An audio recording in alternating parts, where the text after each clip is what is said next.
Welcome to our channel. Today we how to fix Adobe stock price, quick tutorial step by step clearly. Open Adobe Stock on your device. Navigate to the search bar at the top of the screen. Type in the name of the item you want to fix. Press the Enter key to start the search. Locate the item that requires a price adjustment from the search results.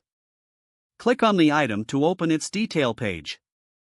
Look for the option labeled Edit Price or similar. Select this option to proceed to the price adjustment. Enter the new price in the designated field. Make sure to review the pricing structure and guidelines. Apply any discounts or promotional rates if necessary. Check the item's licensing information to ensure compliance. Save the changes once you've confirmed the new price. Wait for a prompt indicating the changes have been successfully saved. Refresh the item detail page to see the updated price. Verify that the new price is correctly displayed in the search results.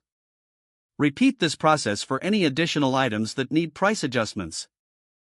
Close the Adobe Stock application once all changes are made.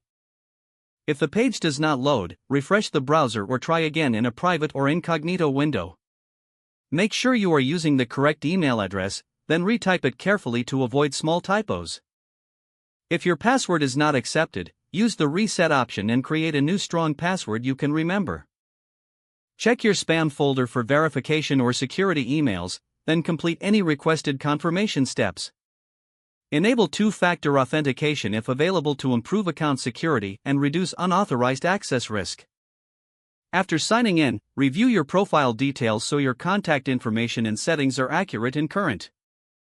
If you see an error message, note it down and try again after restarting your device and internet connection. Log out when you finish, especially on shared devices, to keep your account and payment information secure. If the page does not load, refresh the browser or try again in a private or incognito window. Make sure you are using the correct email address, then retype it carefully to avoid small typos. Don't forget to like this video and subscribe to our channel for more step-by-step tech guides.